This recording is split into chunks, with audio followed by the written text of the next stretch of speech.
I welcome all of you to class 11th and 12. Learn करो class 11th and 12. I am your educator, your mentor Gokul Chhabra. आप सभी का मैं इसी channel पे स्वागत करता हूं. भगवान करे आप सबके बोर्ड्स में 100 आउट ऑफ 100 आए. बिजनेस स्टडीज में मेरे साथ जुड़े रहना. बिजनेस स्टडीज इकोनॉमिक्स इसी चैनल पे सुबह सुबह हम ले रहे हैं लाइव क्लासेस. मैं समझ पा रहा हूं मोस्टली क्या होता है स्कूल की क्लासेस भैया बोरिंग.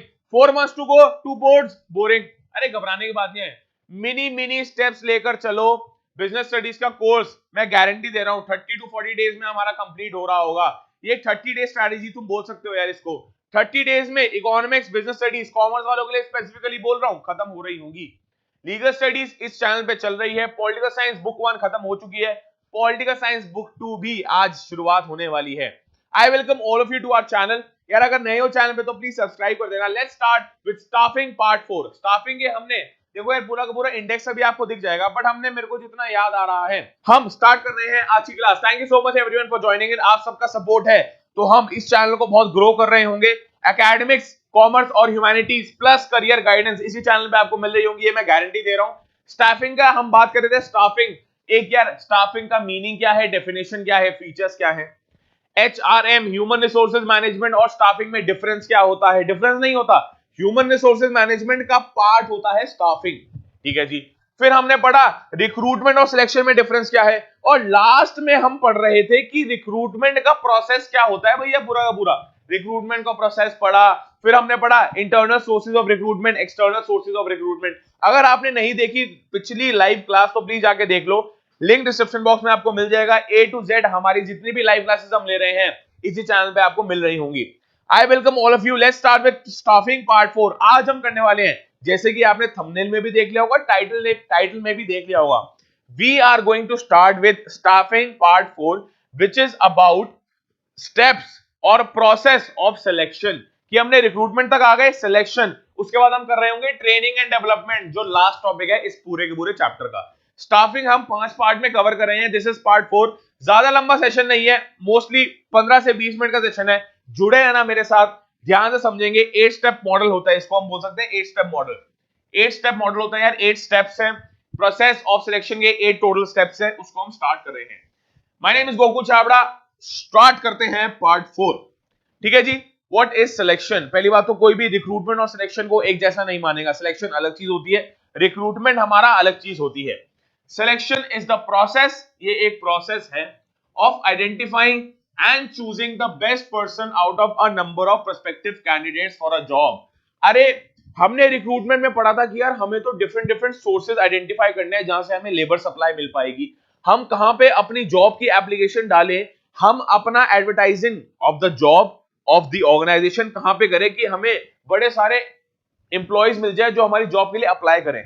हमें याद रखना चाहिए recruitment is just a way to stimulate the employees, to stimulate the persons to apply for our job. हम उनको सिर्फ अट्रैक्ट कर रहे हैं कि हमारे पास अगर 10 एप्लीकेशंस है, अगर हमारे ऑर्गेनाइजेशन में 2 वेकेंट सीट्स हैं, 2 वैकेंसी है और उसके लिए 10 एप्लीकेशंस हैं तो यार हमारे लिए अच्छी बात है. हमारे लिए वाइडर चॉइस है देखने के लिए कि यार 10 में से 2 बंदे कौन से चूज होंगे उन 2 वैकेंसीज के लिए. यही अगर हमने पिछली बार एग्जांपल लिया था हमारे ऑर्गेनाइजेशन में, हमारी कंपनी में. अब तुम एम्प्लॉयर हो. एम्प्लॉयर का मतलब होता है जो रिक्रूट कर रहे होते हैं. तो तुम एम्प्लॉयर हो, तुम्हें एम्प्लॉइज चाहिए. एम्प्लॉइज मतलब जो आपकी कंपनी में काम कर रहे हैं. एम्प्लॉयर के पास, फर्म के पास 10 वेकेंट सीट्स हैं, 10 वैकेंसीज हैं, 10 वैकेंसीज हैं अपने ऑर्गेनाइजेशन में. अब वो चाहता है कि मेरी 10 वैकेंसीज के लिए एटलीस्ट 1000 बंदे तो अप्लाई करें. भैया नाम तो तभी होगा जब मेरे पास 1000 का पूल होगा. पूल मतलब so many people at one place. मेरे पास एक एप्लीकेशन, मैंने फॉर्म भरा, फॉर्म खोला, उसमें 100 बच्चों ने अप्लाई किया, 100 पर्सन ने, 100 एम्प्लॉइज ने अपना अप्लाई किया. तो मेरे पास वो क्या है, वी हैव 100 या 1000 प्रोस्पेक्टिव कैंडिडेट्स. लिखा हुआ है ना प्रोस्पेक्टिव कैंडिडेट्स कितने हैं.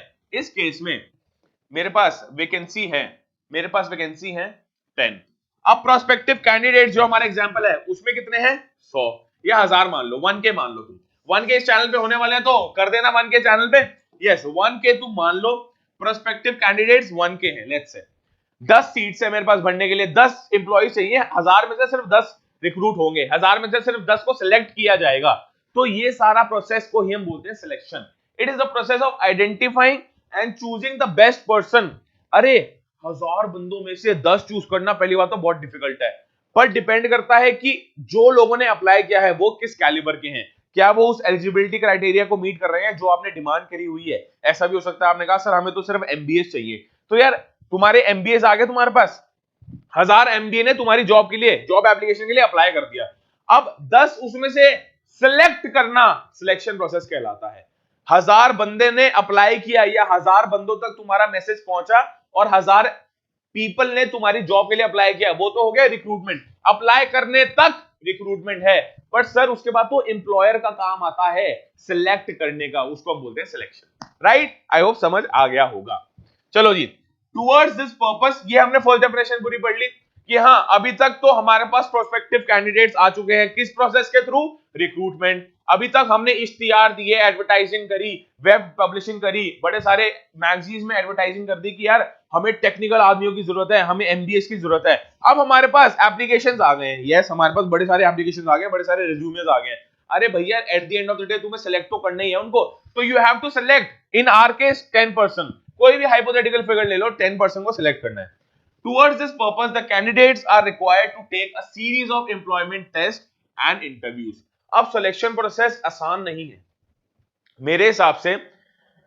जो एडवर्टाइजिंग का प्रोसेस है वो इतना कंपैरेटिवली मुश्किल नहीं है जितना सिलेक्शन का प्रोसेस है, क्योंकि तुमने एडवर्टाइजिंग कर दी, तुम्हारे पास एप्लीकेशन आ गई, पर यार ये तो बहुत छोटा स्टेप हो गया ना, इसके बाद तो असली स्टेप स्टार्ट होता है। अब तुम्हारे पास 1000 बंदे हैं, 1000 में से 10 चूज करने हैं।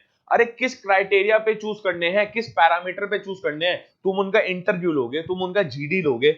जब तुम कॉलेजेस में जा रहे होगे ना 12th के बाद, तो देखना तुम्हारी ना सोसाइटीज होती है कॉलेज में, वो क्लब्स होती हैं, सेल्फ इंटरेस्ट ग्रुप्स होते हैं, तो उसमें ये नहीं कि कोई भी आके बंदा एंट्री ले सकता है, हाँ मैं इस सोसाइटी का पार्ट हूं।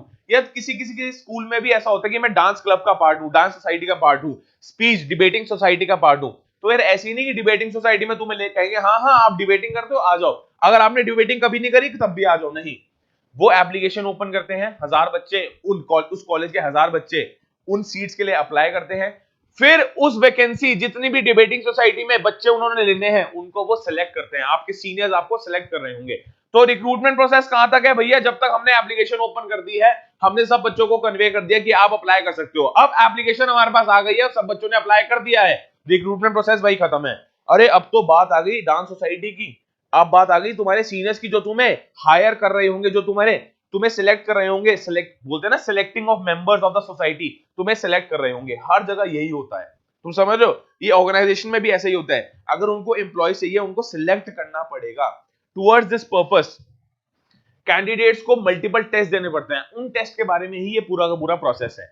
अब जरूरी नहीं है तुम्हारा सिर्फ इंटरव्यू और तुम्हारा सिलेक्शन हो जाए, ये डिपेंड करता है कंपनी टू कंपनी की उनका रिक्रूटमेंट या सिलेक्शन प्रोसेस कितना कॉम्प्लेक्स है, कितना कंबरसम है, कितना रिगरस प्रोसेस है। अब जैसे बहुत लोग बोलते हैं, तुम ये वर्ड सुनोगे जब तुम कॉलेज लाइफ में आओगे कि कैट कैट के कॉलेज में एडमिशन लेने का प्रोसेस बहुत ज्यादा रिगरस है। रिगरस का मतलब पहले तुम्हें कैट अटेम्प्ट करना है, फिर तुम्हें जीडी देना है, फिर तुम्हें इंटरव्यू देना है, और ये पूरा का पूरा प्रोसेस बहुत डिफिकल्ट होता है। जैसे जैसे तुम लेवल क्लियर करते रहते हो उतना कंपटीशन हार्ड होता जाता है। तो यार एम्प्लॉइज को भी अगर ऑर्गेनाइजेशन में आना है, उनको मल्टीपल टेस्ट, मल्टीपल लेवल से गुजरना पड़ता है, उन लेवल्स की आज हम बात करने वाले हैं, राइट। इस स्टेज मेनी आर एलिमिनेटेड, बताया ना, हर स्टेज में। अब जैसे 1000 है, कोई कंपनी का है, 1000 एम्प्लॉइज हैं, हम 3 स्टेज पे उनका रिक्रूटमेंट करेंगे। पहले हम करेंगे रिटन टेस्ट, ऐसा बहुत बहुत जगह होता है, रिटन टेस्ट या एप्टीट्यूड टेस्ट बोल सकते हो, इसके बारे में हम पूरा पूरा डिटेल पढ़ेंगे। फिर हम जीडी लेंगे, उसके बाद हम इंटरव्यू लेंगे, समझ आ गई है, उसके बाद हम इंटरव्यू लेंगे। अब मान लो कि ये 3 प्रोसेस है, अब मान लो कि ये 3 प्रोसेस है। अब 1000 में से रिटन क्लियर करा सिर्फ 500 बंदों ने, जीडी क्लियर करा सिर्फ 100 बंदों ने। अब ये 100 बंदे इंटरव्यू देने आ रहे हैं, इनमें से सिलेक्ट कितने करने हैं भाई साहब, 10 सिलेक्ट करने हैं। तो तुम समझ रहे हो, एट ईच स्टेज लिखा हुआ है, at each stage many are eliminated and a few move to the next stage until the right type is found। अब इन 100 का इंटरव्यू होगा, उनमें से 10 वैकेंसीज भरी जाएगी, 10 एम्प्लॉयज को हायर किया जाएगा या सिलेक्ट किया जाएगा, राइट। अब हम स्टार्ट करते हैं प्रोसेस से। प्रोसेस ऑफ सिलेक्शन क्या है, कुछ नहीं है, 8 स्टेप प्रोसेस है, 8 स्टेप प्रोसेस है, ये आपको पढ़ के जाना है। एक बार इसको ढंग से पढ़ लेना, फिर हम स्टार्ट करेंगे। 2 मिनट का ब्रेक लेते हैं, आप एक बार इसको पूरा एब्जॉर्ब कर लो, इसको थोड़ा रिवाइंड कर लो, फिर ये पूरा का पूरा स्क्रीनशॉट ले लो, हम बात कर रहे होंगे इसके बारे में, लेट्स स्टार्ट।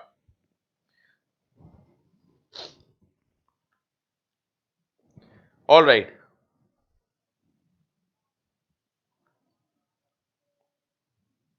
ठीक है जी, करें स्टार्ट, पढ़ लिया एक बार।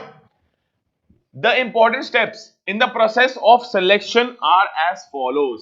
कौन कौन से स्टेप्स हैं? पहली बात तो 1 2 3 4 5 6 7 8 8 प्रोसेस है इन टोटल, देख लो तुम। 1 2 3, यहां पे थोड़ा मिस नंबरिंग हो गई है, 4 5 6 हो गए, 4 5 6 हो गए, और ये हो गया 7 8, ठीक है जी। और ये आज हमारा पार्ट यहां पे खत्म होगा। अब हमें सिर्फ 8 पार्ट पढ़ने हैं, इसको एक बार पढ़ लेते हैं।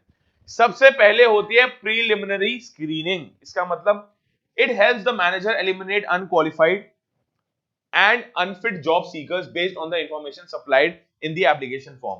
अब यार जो हमने assumption लिया था, यही assumption लेके चलते हैं। हमारी ऑर्गेनाइजेशन को 10 बंदे चाहिए, 10 एम्प्लॉय चाहिए, 1000 बंदों ने अप्लाई किया, 1000 पीपल ने, 1000 एम्प्लॉयज ने अप्लाई किया। अब यार जरूरी नहीं है कि 1000 एम्प्लॉयज ने जो अप्लाई किया वो सारे के सारे उस एलिजिबिलिटी क्राइटेरिया को मीट करते हो जो एक फर्म ने जो जॉब निकाल रखी है। फॉर एग्जांपल फर्म ने बोल रखा है कि सर हमें तो सिर्फ एमबीए चाहिए, पता लगा 1000 में से 1K में से 500 बंदे ऐसे थे जिनके पास एमबीए डिग्री थी ही नहीं, तो वो अपने आप रिजेक्ट हो गए। तो इस प्रोसेस को क्या बोलेंगे? Preliminary screening. इसके बाद मैं अभी बता रहा हूं आपको, सिलेक्शन का प्रोसेस हमेशा एक एम्प्लॉयर्स जो रिक्रूट कर रहे हैं, जो सिलेक्ट कर रहे हैं, जो कंपनी है, उसके पर्सपेक्टिव से हमेशा हमेशा सोचना कि प्रीलिमिनरी स्क्रीनिंग करने का काम किसका है? एम्प्लॉयर का। ये जो फर्म हायर कर रही है, जिस फर्म की रिक्वायरमेंट है वो कर रही है, वो देखते हैं यार इनकी डिग्री मैच भी हो रही है जो हमारी स्पेसिफिकेशन है। अगर हम मान रहे हैं कि सर 2 साल का आपके पास मिनिमम वर्क एक्सपीरियंस होना चाहिए और किसी का वर्क एक्सपीरियंस सिर्फ 1 साल का है और उस बंदे ने भी इस 1K में अप्लाई कर रखा है, तो भैया वो अपने आप रिजेक्ट हो जाएगा। प्रीलिमिनरी स्क्रीनिंग मतलब मैचिंग, कि भाई इंफॉर्मेशन लेजिटिमेट तो है, इंफॉर्मेशन हमारी रिक्वायरमेंट से मैच तो कर रही है, तो ये है प्रीलिमिनरी स्क्रीनिंग, ठीक है जी। फिर हम आगे सिलेक्शन टेस्ट। सिलेक्शन टेस्ट क्या है यार? ये टेस्ट होते हैं डिपेंडिंग कि वो आपका क्या एप्टीट्यूड चेक करना चाहते हैं, आपका स्किल लेवल चेक करना चाहते हैं, मल्टीपल चीजों के ऊपर आपका टेस्ट हो सकता है।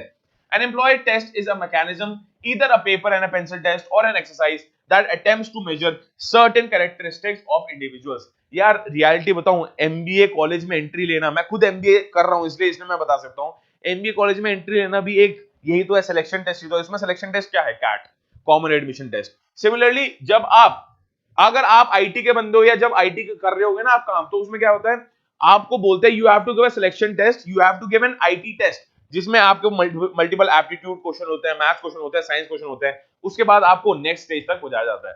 तो सारा का सारा सिलेक्शन टेस्ट ये है कि आपको मल्टीपल एप्टीट्यूड टेस्ट हो गया, डिफरेंट डिफरेंट टेस्ट देने पड़ेंगे, चाहे वो पेंसिल पेपर हो गया, different different characteristics of individual identify करने के लिए एक टेस्ट लेते हैं ऑर्गेनाइजेशंस, ठीक है जी। थर्ड हो गया एम्प्लॉइज इंटरव्यू। ओ ये सही है। अब हमने टेस्ट ले लिया, फिर हम कह देते हैं लेट्स से एम्प्लॉय इंटरव्यू हो गया। अब इसके बीच में एक और प्रोसेस भी हो सकता है, उस प्रोसेस का नाम है जीडी या राइटिंग। अब सिलेक्शन टेस्ट में आपका जीडी और राइटिंग अपने आप इंक्लूड हो गया इस पूरे के पूरे सिनेरियो में जो आपके एनसीईआरटी में दे रखा है, उसमें हम ये ऑलरेडी इंक्लूड करके चल रहे हैं। एम्प्लॉयमेंट इंटरव्यू क्या है? Interview is a formal in depth conversation conducted to evaluate the applicant suitability of the job. जब आप एक बंदे के साथ बैठ के 20 मिनट वार्तालाप करते हो, बात करते हो, तो आपको समझ आता है हाँ यार ये हमारी ऑर्गेनाइजेशन में फिट होगा भी या नहीं होगा। और एम्प्लॉयमेंट इंटरव्यूज भी हो सकते हैं। ये तो मैं इनसाइड इंफॉर्मेशन दे रहा हूं, जरूरी नहीं है कि तुम्हारा सिर्फ एक इंटरव्यू होगा और तुम सिलेक्ट हो गए या रिजेक्ट हो गए, नहीं। ऐसा बहुत बार होता है जब कंपनी अनश्योर होती है, यार हम इस बंदे को ना गेज कर नहीं पाए, इस बंदे की पर्सनालिटी जज कर नहीं पाए, हमें इसके साथ एक और इंटरव्यू लेना पड़ेगा। तो 2-3 इंटरव्यूज भी हो सकते हैं आपकी पर्सनालिटी जज करने के लिए, और क्या आप हमारी ऑर्गेनाइजेशन में फिट हो पाओगे, 2-3 इंटरव्यू भी इसमें आपके हो सकते हैं, राइट। फिर हम आगे रेफरेंस एंड बैकग्राउंड चेक। अब इंटरव्यू लेने के बाद भैया many employers request names address. आप देखना, आप जब भी इंटर्नशिप कर रहे होगे या किसी बड़ी यूनिवर्सिटी में अप्लाई कर रहे होगे, आपसे वो मांगेंगे कि रेफरेंस दो कि यार हम जिस बंदे से पूछ सके कि हाँ यार ये बंदा लेजिटिमेट तो है, इस बंदे ने कोई फ्रॉड तो नहीं किया आज तक, इसका कैरेक्टर कैसा है, तो उसके लिए वो रेफरेंस और बैकग्राउंड चेक मांगते हैं, right. Telephone numbers of the references for the purpose of verifying information and gaining additional information on the applicant. हमारे साथ जब मैंने IIM अमृतसर का कोई इंटरव्यू दिया था, उसमें रेफरेंसेस मांगी हुई थी। सिमिलरली किसी भी बड़ी यूनिवर्सिटी में, for example ISB, Indian school of business में, जब आप एमबीए कॉलेज में अप्लाई करते हो तो उसमें आपसे रेफरेंसेस मांगते हैं। आप रेफरेंसेस अपने प्रोफेसर की दे रहे होते हो, अपने टीचर की दे रहे होते हो, तो ये सारा क्या है, रेफरेंसेस एंड बैकग्राउंड चेक। ठीक है जी, बैकग्राउंड चेक बस ये इंफॉर्मेशन गेन करने के लिए कि ये बंदा फ्रॉड तो नहीं है, डिसीट तो नहीं है।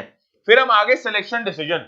फिर जब हमने इंटरव्यू भी ले लिया, सिलेक्शन टेस्ट भी ले लिया, बैकग्राउंड चेक भी कर लिया, अब हमें डिसीजन लेना है। ये बहुत क्रूशियल स्टेप है, हमें डिसीजन लेना है। The final decision has to be made from among the candidates who pass the test, interviews and reference checks. इन तीनों को पास करके हमारा एम्प्लॉयर देखेगा, हाँ यार ये मेरे को प्रोबेबल कैंडिडेट्स लग रहे हैं, ये 100% हमारे ऑर्गेनाइजेशन में सिलेक्ट होने ही चाहिए। ठीक है जी। फिर जब बंदे सिलेक्ट हो जाते हैं, उनका एक मेडिकल टेस्ट होता है, मेडिकल एग्जामिनेशन बोल रखा है। Before the job offer is made, the candidate is required to undergo a medical fitness test. ये हर ऑर्गेनाइजेशन में होता है, बट कोई स्टार्टअप है उसमें नहीं हो रहा होगा, क्योंकि भैया मेडिकल एग्जामिनेशन कराने के रोकड़ा चाहिए, पैसा चाहिए, वो हर ऑर्गेनाइजेशन के पास नहीं होता। तो मेडिकल एग्जामिनेशन आपका 6th स्टेप हो जाएगा यहाँ पर। ठीक है जी, सही पेज पे हम चल रहे हैं, आई एम श्योर बिल्कुल सही पेज पे हम चल रहे हैं। ठीक है जी, जॉब ऑफर, अब हमारा मेडिकल टेस्ट भी हो गया, बंदा सिलेक्ट भी हो गया, फाइनली उसके सामने एक ऑफिशियल डॉक्यूमेंट पेश किया जाता है, ये लीजिए सर ये आपका जॉब ऑफर है। अब ऑफर दे रहा है एम्प्लॉयर एम्प्लॉई को। नाउ अब भी ध्यान रखना, now it is on the discretion of the employer, वो अब भी जाकर रिजेक्ट कर सकता है कि वो पूरे के पूरे सिलेक्शन प्रोसेस से तो हो गया, आ गया, पर वो हो सकता है नहीं सर अब मेरा मन नहीं है इस ऑर्गेनाइजेशन में काम करने के लिए, नहीं यार मैं तो किसी और कंपनी में काम करना स्टार्ट कर दिया मैंने, मेरी कहीं और जॉब लग गई है, मुझे अपना खुद का बिजनेस खोलना है। जॉब ऑफर इसको इसलिए बोलते हैं। स्टिल द एम्प्लॉयर, लिख लो, still the employer is giving the offer to the employee, still employer is giving the offer to the employee, वो employee को offer दे रहे हैं। this is made through letter of appointment confirming his acceptance। acceptance अभी तक नहीं मिली है, देखो यार थोड़ा legal studies law का टर्म है ये, offer और acceptance, बट acceptance कौन देगा, employee देगा employer को, offer कौन देगा, employer देगा employee को। ठीक है जी, लास्ट में आ गया कॉन्ट्रैक्ट ऑफ एम्प्लॉयमेंट। अब अगर एम्प्लॉई ने, जो बंदा रिक्रूट हो चुका है, सिलेक्ट हो चुका है, उसने अपनी एक्सेप्टेंस दे दी, हाँ सर मैं रेडी हूं जॉब करने के लिए, आप मेरे को टाइम बताओ, फीस बताओ, मतलब फीस मतलब कितना सैलरी मिलने वाली है मुझे। After the job offer has been made and candidate accepts the offer, लिख लो, अंडरलाइन कर लो, पॉइंट बहुत इंपॉर्टेंट पॉइंट है ये। Certain documents need to be executed by the employer and the candidate, मतलब certain documents need to be sign, need to be agreed upon, वो एक कॉन्ट्रैक्ट साइन करवाएंगे। नॉन डिस्क्लोजर अग्रीमेंट होता है, जैसे कि आप कंपनी की कोई भी रेलेवेंट इंफॉर्मेशन, कोई भी बारीक से बारीक भी इंफॉर्मेशन नहीं निकाल सकते कंपनी के बाहर, किसी और को नहीं बता सकते। आप कंपनी चलती कैसे है नहीं ज्वाइन कर सकते। आप ना किसी राइवल कंपनी को 2 साल के अंदर अंदर ज्वाइन नहीं कर सकते। ये सारे एम्प्लॉयमेंट के कॉन्ट्रैक्ट्स होते हैं, ये हम बहुत बार पढ़ चुके हैं। I am doing HR, MBA in HR, तो उसमें बहुत बार पढ़ाते हैं कि ह्यूमन रिसोर्सेज मैनेजमेंट या ह्यूमन रिसोर्सेज डिपार्टमेंट का काम ही क्या है, एम्प्लॉइज को एक डॉक्यूमेंट साइन करवाना, ताकि उन दोनों के बीच में कोई कॉन्फ्लिक्ट ना हो। तुमने बहुत बार सुना होगा जोमैटो के एम्प्लॉय ने जोमैटो के ऊपर केस कर दिया, एक्सवाईजेड कंपनी के एम्प्लॉय ने उसी कंपनी पे जिसपे वो काम करता है केस कर दिया। ऐसा क्यों है? क्योंकि वो कंपनी की रेलेवेंट इंफॉर्मेशन उसके बारे में पता लगता है, यार ये तो कंपनी लोचा कर रही है। मैं एक कंपनी में काम कर रहा हूं, मेरे को पता लग गया भाई ये तो कंपनी लोचा कर रही है, तो मैं उसको सोशल मीडिया पे अगर लेके चला जाता हूं तो उसके ऊपर मेरे पास केस हो सकता है, क्योंकि कंपनी ने मेरे साथ डॉक्यूमेंट में साइन करवा रखा है, भैया आपको अलाउड नहीं है, इनसाइडर इंफॉर्मेशन देनी अलाउड नहीं है, इनसाइडर ट्रेडिंग करनी अलाउड नहीं है, कि आपको कंपनी के बारे में कुछ पता हो और आप कंपनी के स्टॉक खरीदने शुरू कर दो, क्योंकि उसमें गैम्बलिंग गिनी जाएगी कि आप स्टॉक मार्केट में इन्वेस्ट कर रहे हो हमारी कंपनी में, उसी कंपनी में आप काम भी करते हो, तो आपको तो पता होगा ना स्टॉक गिरने वाला है या बढ़ने वाला है, इसलिए इसको इनसाइडर ट्रेडिंग बोलते हैं।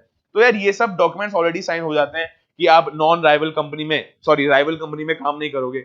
बहुत सारी ऐसी एजुकेशन स्टार्टअप्स हैं जो कहते हैं आप इस प्लेटफॉर्म पे हमारे पास पढ़ा रहे हैं, बट आपको एक कॉन्ट्रैक्ट साइन करना पड़ेगा, 1 साल तक ना आप छोड़ोगे ना हम आपको छोड़ेंगे, और 1 साल के अंदर अंदर आप किसी और कंपनी में शिफ्ट भी नहीं हो सकते, किसी और एजुकेशन कंपनी में शिफ्ट नहीं हो सकते। तो ये सारे क्या हैं? ये सारे कॉन्ट्रैक्ट ऑफ एम्प्लॉयमेंट, ये वेरी कर सकते हैं from company to company, right. इसी के साथ आज हमारा खत्म होता है पार्ट 4। बहुत अच्छा लगा आप सभी के साथ। Thank you so much everyone for attending the class. दुनिया के best notes for business studies, यार ये सारे के सारे दुनिया के बेस्ट नोट्स, जो भी नोट्स हम प्रोवाइड करा रहे हैं सारे के सारे अवेलेबल है। लर्न करो द लाइव लर्निंग एप्लीकेशन पे। अगर आप बोल रहे हो सर शेड्यूल कहाँ है, कब हमें अवेलेबल होंगे सारे के सारे बिजनेस स्टडीज की क्लासेस, या कब कब आप लाइव आ रहे हो, हम हर रोज सुबह लाइव आ रहे हैं आपका A to Z course complete करवाने। स्टाफिंग के पहले पहले जितने चैप्टर्स हैं, बुक 1 की यहाँ पे मैं बात कर रहा हूँ, स्टाफिंग के पहले पहले जितने सारे चैप्टर्स हैं वो इसी चैनल पे डल चुके हैं, प्लीज आके देख लो। क्लास 12 बिजनेस स्टडीज की अलग से हमने एक प्लेलिस्ट बना रखी है, प्लीज जाके देख लेना।